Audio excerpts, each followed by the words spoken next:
Hello, everyone. It's Monday, March the 21st. I just see myself in the picture and everything. I've had a wonderful, wonderful morning, some bill signings with a lot of wonderful kids, and had the opportunity to get my picture with them. And you know, they renew your spirit in every way. I mean, you know, just absolutely beautiful children and wonderful families, and so. We had a really good time signing the bills and doing the bill signings. I know that's why we're a little late, but you know, really good stuff. You know, we have only 5 additional deaths. That's 5 too many. We all know that, but I'm sure it's over the weekend. It seems like over the weekend, you know, we have a cleanup and everything, and we sometimes don't get all of them reported in, but. We haven't seen a number like 5 in a long time, so I'm always thankful for every single anything in regard to this terrible pandemic. But the 6,647th death is a 62-year-old male from Cabell County. The 6,648th death is a 56-year-old male from Brooke County. The 6,649th death is an 86-year-old male from Wirt County. The 6,650th death is an 84-year-old female from Raleigh County. The 6,651st death is a 73-year-old female from Wyoming County. First and foremost, know that these people are not just numbers. These people have loved ones and friends and family, and it's tragic beyond belief for them, and who knows what they've gone through. So please remember them. Please reach out if you know them. I mean, for crying out loud, it's a time when we've pulled the rope together. There's no question about that, but there's 6,651 West Virginians that we've lost. Our active cases are pretty good compared to where they've been for a good little while. There's 623. That's the lowest since July the 2nd of 2020. You know, we're heading toward, you know, that's probably, I don't know, 21 months ago.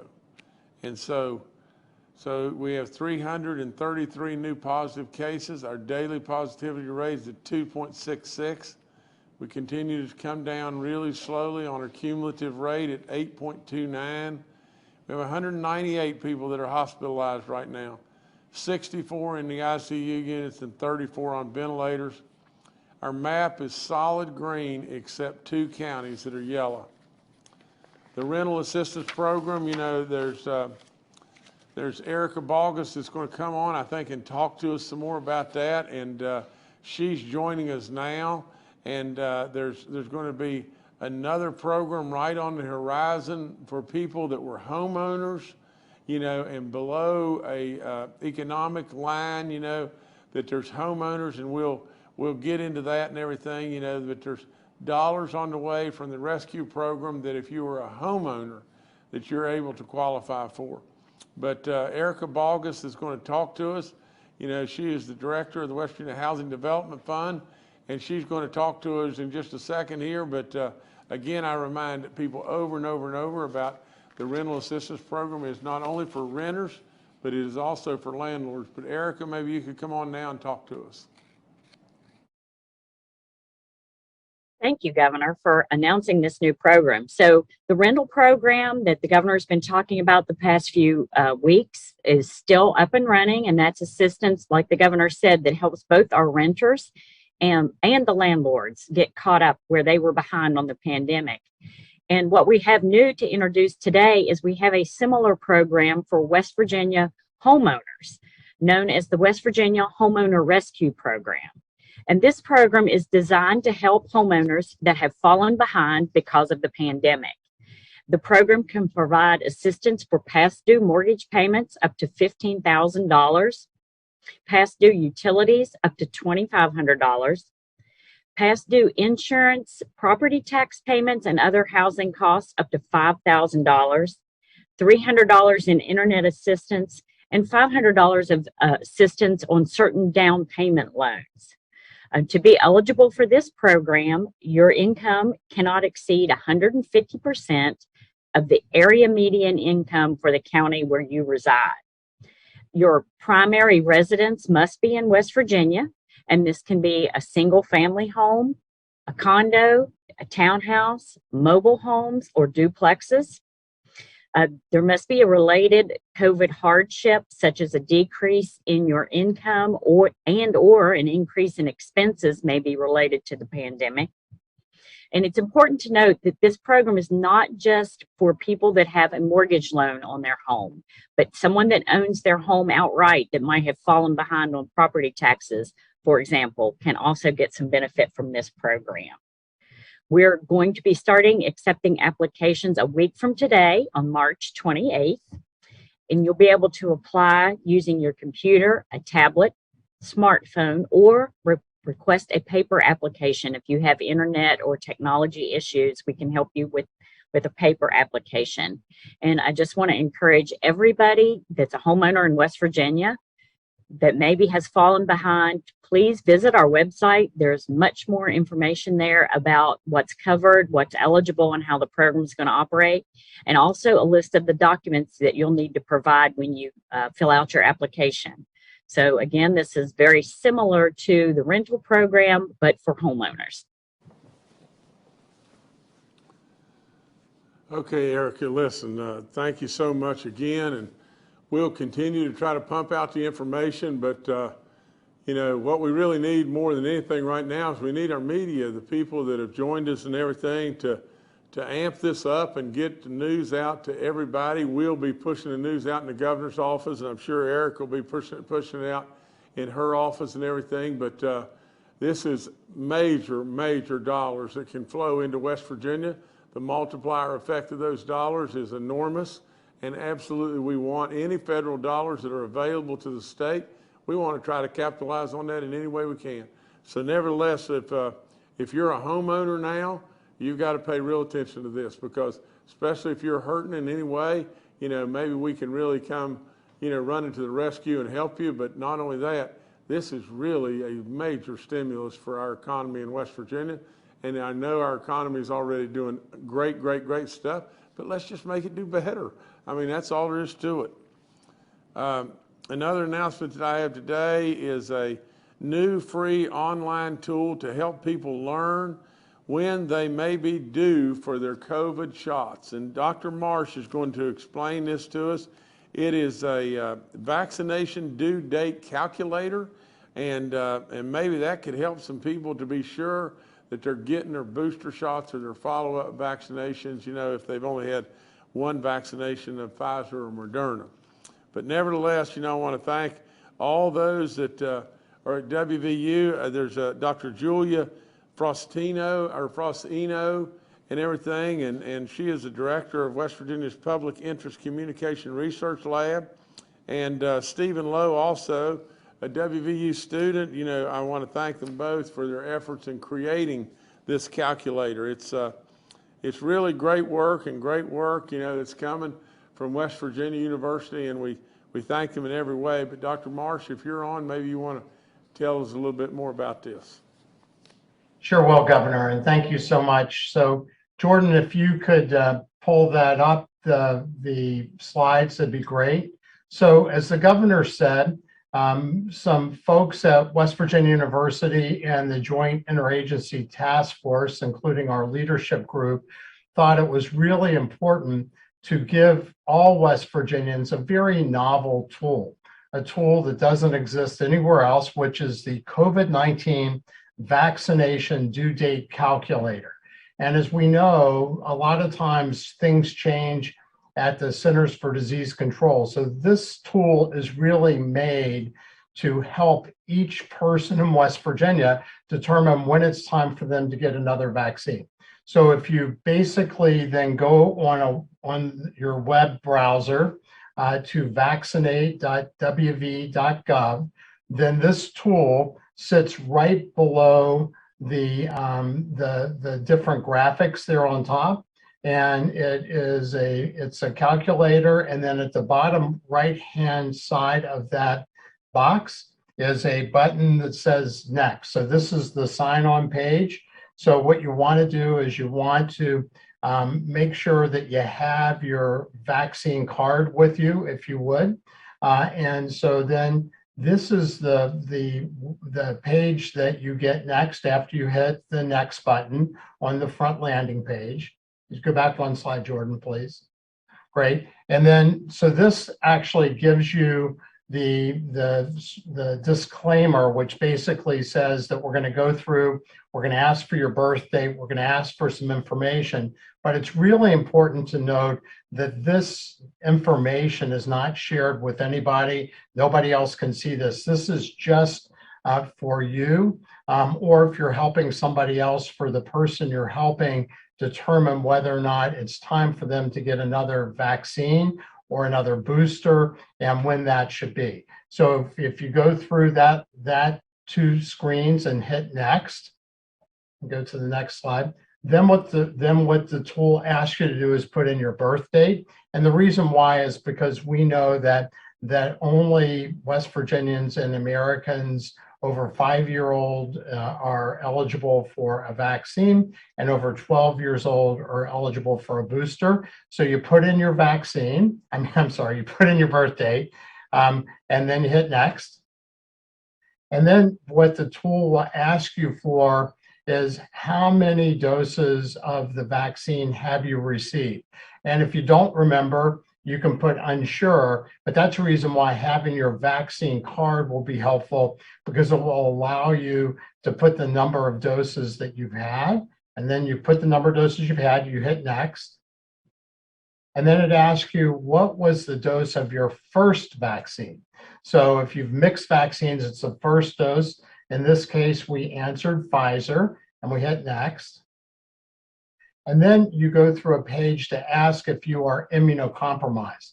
And as we've talked about, immunocompromised really means that you have an active cancer you're being treated for, you're on immunosuppressive medications, you have a known cause of immunosuppression, and we hit no on this one, and then we hit next.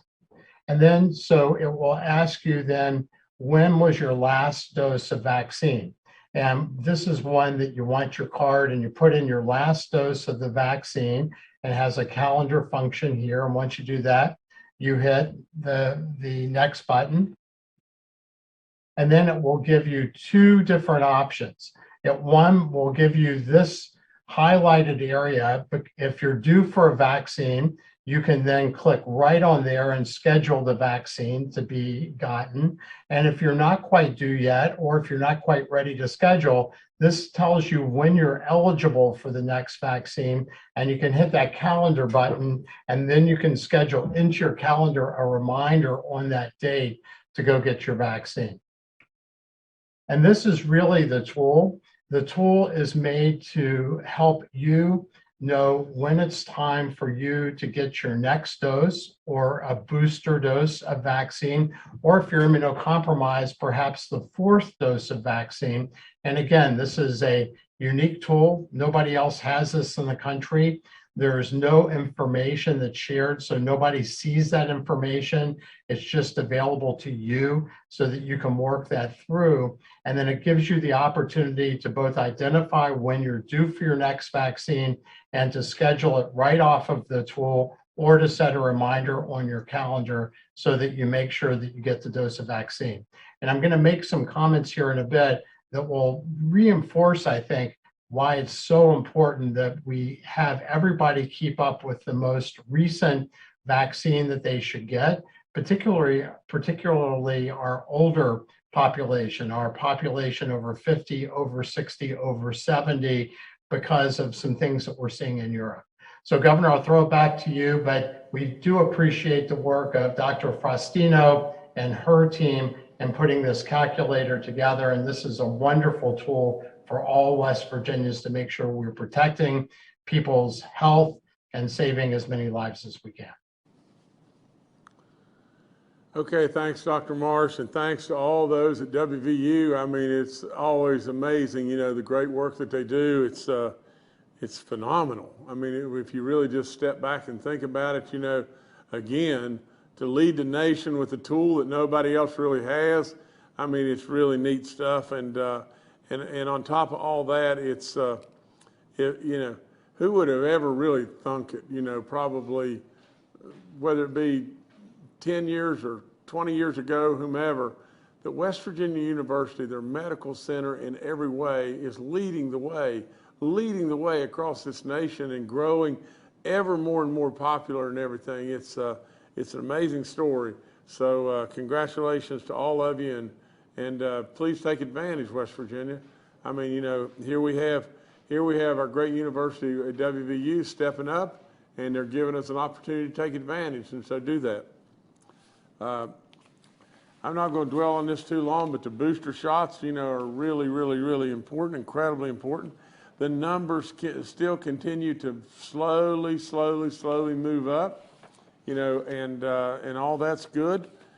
You know, all the COVID information is up on our COVID vaccine, you know, website. I ask you again over and over about taking advantage of free testing. We have 73 outbreaks in our long-term care facilities, none in our church communities. We have 72 inmates and 3 staff members. That's pretty dadgum good work as far as the corrections are concerned. I remind everybody about giving blood. You know, it's especially if you've had this and recovered and everything, and check with your physician, and if you get to go ahead and the clearance and everything, I would highly recommend you consider it.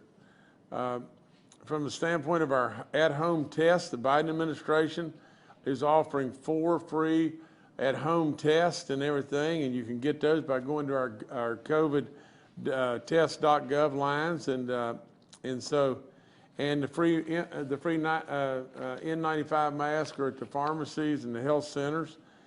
Our Jumpstart program to get that one-time check for $1,500 is out there. It's open right now. If we can get you back in the workforce, first of all, we need you. And second of all, it would be a big lift to you. It give you a real sense of accomplishment and pride and everything. And not only that, we'll get you a check for $1,500, provided we got you back in the workforce for 8 weeks or more.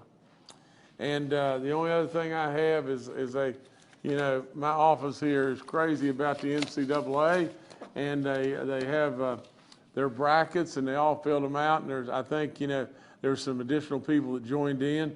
Baby Dog filled out her bracket, and she's 10th out of 25 people, you know, and that's not too bad considering she had Kentucky and Iowa in their Final Four and lost both of them early, but she still has, you know, one of the real sleepers to the whole tournament that I think is a real basketball team, and that is Houston.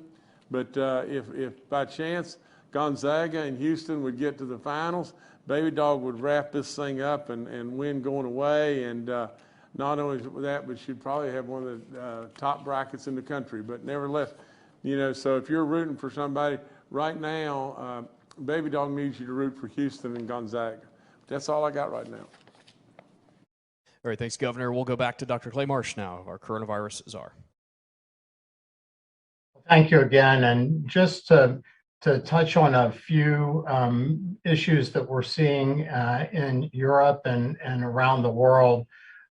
Europe had, much like the United States and West Virginia, had been seeing a reduction in the number of cases up through January, up through February. But when Europe got to the very beginnings of March, and here I'm talking about the United Kingdom and Denmark and a number of other countries, Germany, they started to see an upswing in COVID cases. And now that's really taken off. And this upswing is all around the BA.2 variant of Omicron. And as we remember, Omicron, which is the fastest spreading variant that we've seen that spreads like the measles does, has 2 different branches. One branch is the branch that we saw in the United States, which was the BA.1 branch.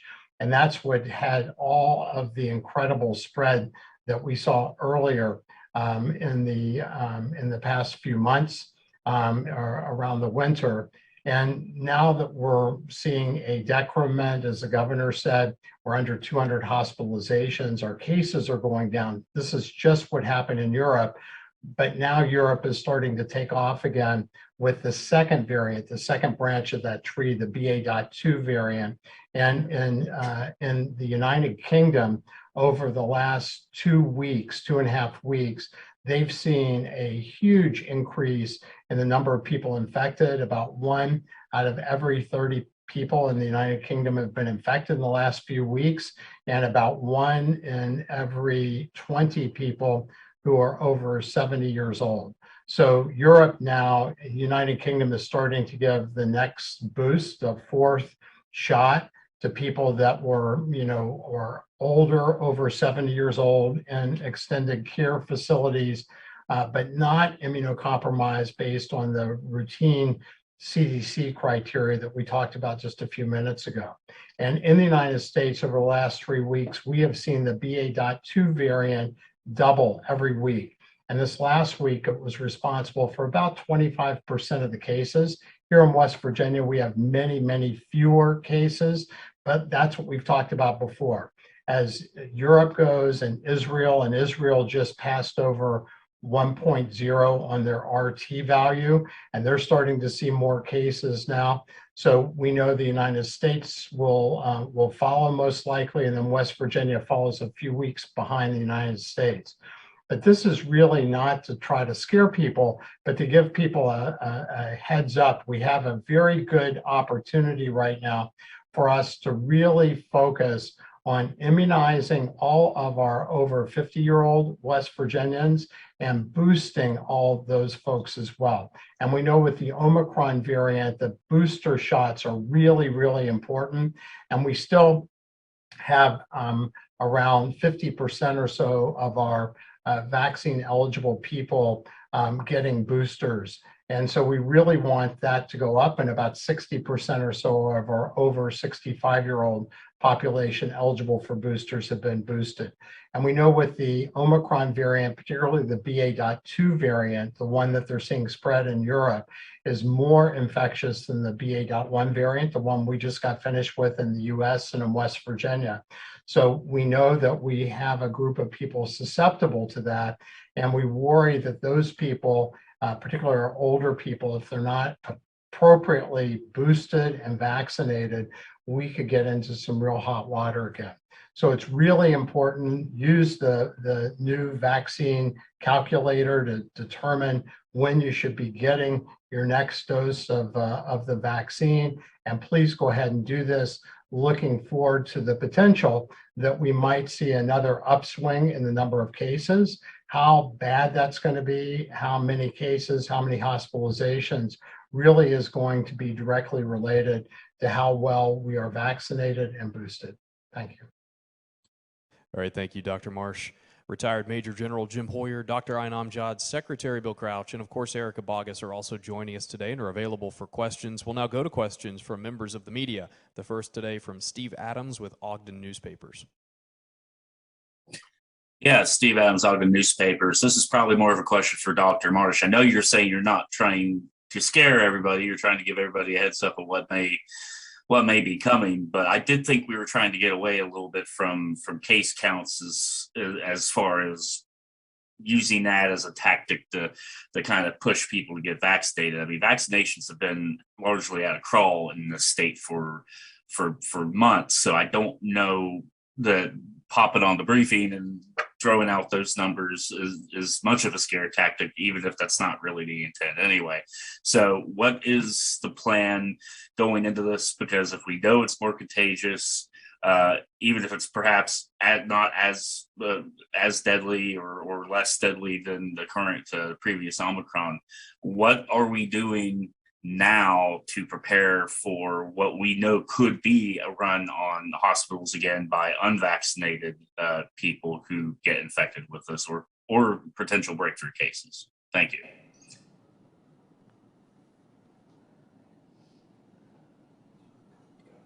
Governor, you okay with me to go? I'm sorry. I was just looking at one thing, that I was looking up in regard to what, Clay, you were talking about, on the WVU stuff and everything, but I wanted to read a little bit more about that.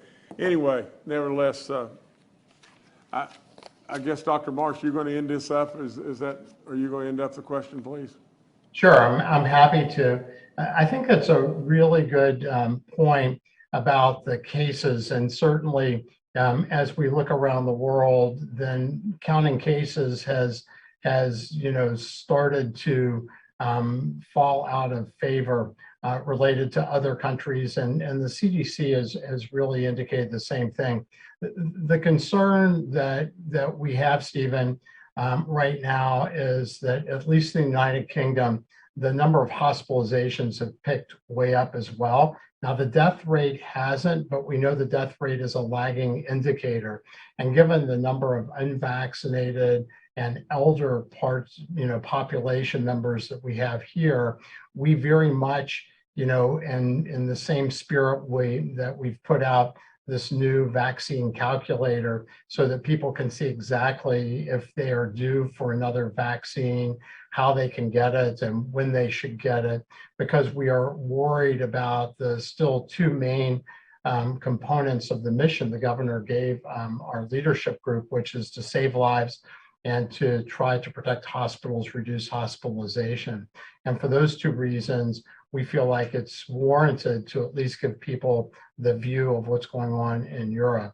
But as you suggest, we have seen a reduction in the rate of uptake of vaccinations. We're hoping that the vaccine calculator might be part of what could engage people to look at that and to consider to get vaccinated. But we know that particularly important for our older population, over 50, over 60, over 70-year-old population, to pay close attention to what's going on in Europe and what could happen in the US. Thank you.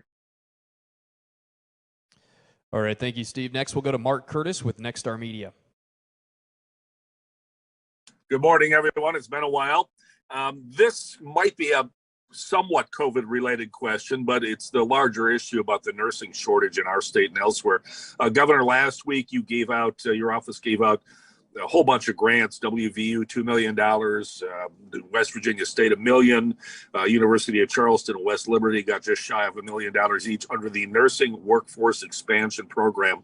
I know there were other grants as well. I'm just hitting some of the highlights. Why is this program so critical given the nursing shortage in the state?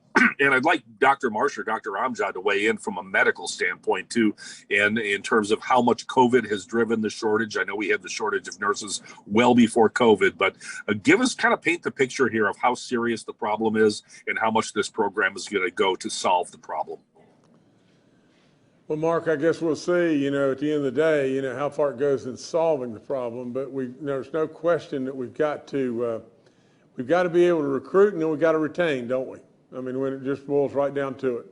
And we got to be able to absolutely adequately staff our hospitals, especially, with this nursing crisis that's all over the nation.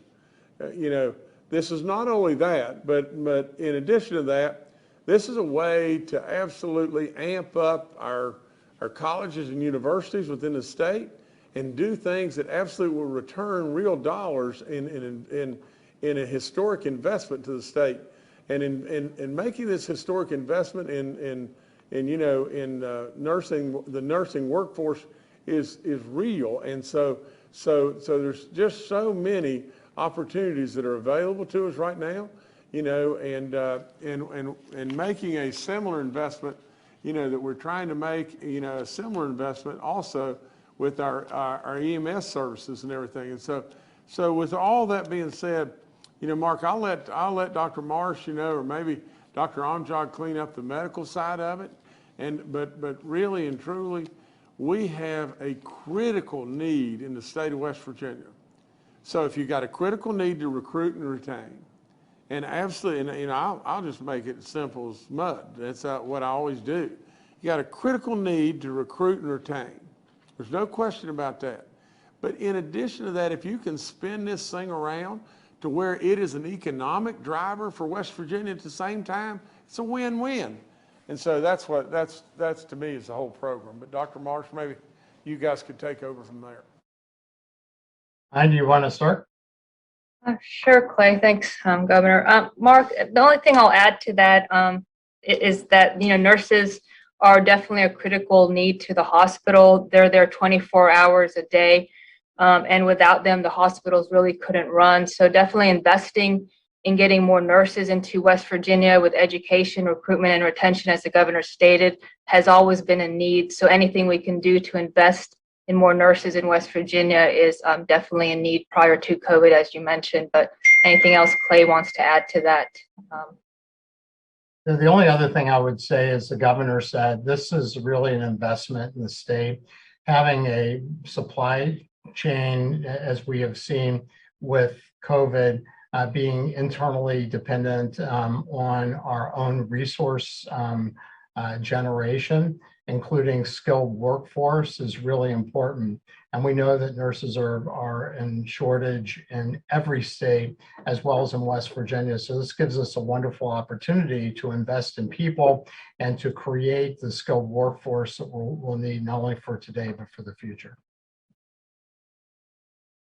Let me end it up and say one more time. I mean, if you had the opportunity to invest and recruit and retain a need that is monstrously important, and absolutely that investment drives our economy in West Virginia in a really, really, really positive way. And the last thing is, it gives us a security blanket. It gives us safety. And so, yeah, it's a great program in my book. All right, thank you, Mark. Next, we'll go to Charles Young with W.V. News. Hi, this is Charles Young with W.V. News. I wanted to know if we had any sort of contingency plan in place for backstopping our hospital workers going forward. I know here at the end of the month, the National Guard, will no longer be authorized for the pandemic response. So if and when we do have another wave, what is the backup plan for the hospitals if we can't count on the Guard to come in this time? Thank you. General, you've got to do this one, sir. Yes, sir, Governor. Thank you. So, Charles, we are in discussions right now with Hospital Association and hospitals, as well as the primary care clinics across the state of West Virginia, to prepare for what might come next related to surge. Still working through how we would manage those challenges. One option is to make additional use of our primary care clinics across the state to help us relieve some pressure off of hospitals should we need it. But we'll continue to work those and update you as we move forward. We always do have additional options with ability to bring the Guard in, but those options cost a significant amount of effort on the part of Guardsmen who have been at this for over 2 years now, responding to every call that we've asked them to step up to. Thanks. All right, thank you, Charles. Next to Paul Mullen with WCBC. Good afternoon, Governor. Good afternoon, everyone. Question for Erica Boggess. I'm interested in the portion of the program now for homeowners and those who have fallen behind on their property taxes. Is there someone who would not qualify for that type of relief under the program? Is there a limitation? And are you reaching out through the tax assessor and tax payment offices in the counties? Thank you. Erica, please. Okay, so there is a limitation on who may be eligible to get help if they're behind on their taxes. You've got to meet the income requirements. 150% of area median income or lower, but that is actually a fairly substantial number, and it varies by county and by household size, and that can be seen on our website. There's a link, there's a chart you can click on if you're interested on what those amounts are. So that is a limitation. Also, another eligibility criteria is just having some type of COVID hardship that you've encountered, and that's a pretty broad net. I think the biggest stumbling block to keep someone from being able to participate is probably the income limit. And then again, you have to be a homeowner in West Virginia, and these are for your primary residences, not vacation homes, not hunting cabins, those kinds of things. And then to your question about reaching out to the different tax authorities, we have not done that specifically. We're concentrating our outreach on, reaching just the general public, but something to make a note of. All right, thank you, Paul. Governor, I'll turn it back to you. Okay, like I said, I had the opportunity, to sign 3 bills or do a bill signing, today. A bill that was increasing compensation for all the folks on the county level and lots of different areas there and everything, whether it be sheriffs or county clerks or whomever, and a prohibition, against abortion, for, that would be, abortion, that would consider disability, which is, it just seems terribly discriminatory in my book, and also, considering disability, when considering organ, when looking at the possibility of organ donation and evaluating it, considering disabilities. Well,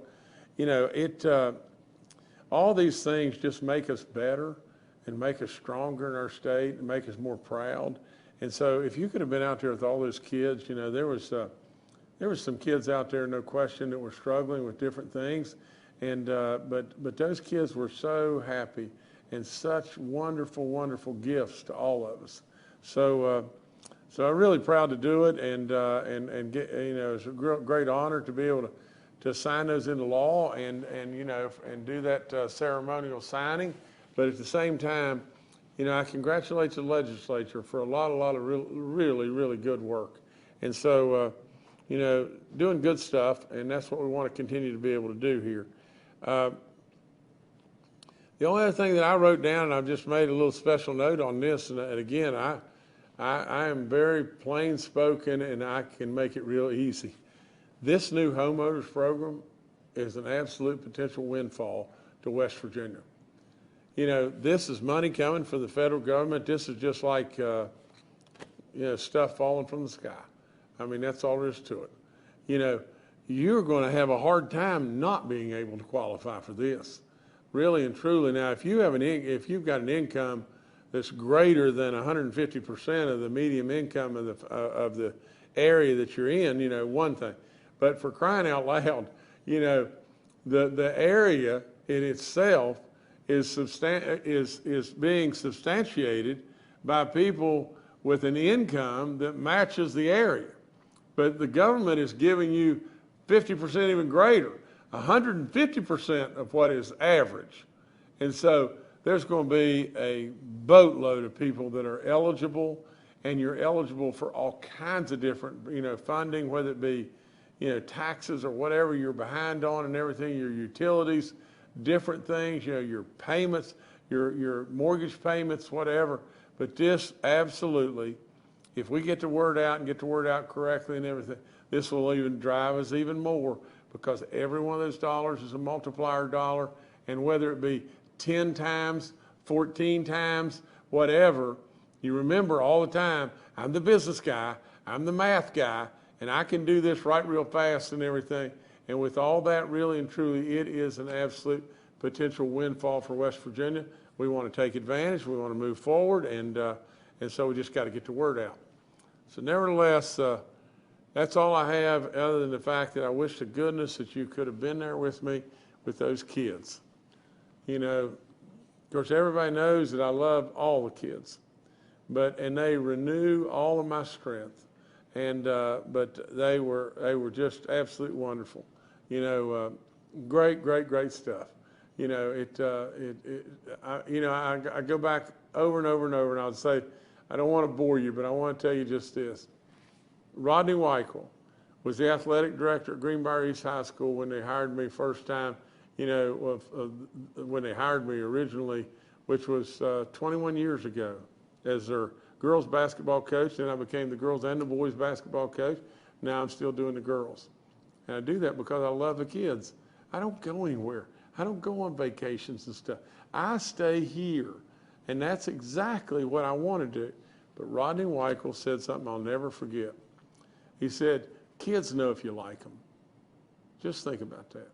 Kids know if you like them. Well, honest to goodness, if you could have seen those kids around me out there and everything, they absolutely know I love them. And it is really meaningful to those kids, but more meaningful to me. So nevertheless, we got a lot of good stuff going on here in West Virginia. Let's just keep it going. Thank you all so much.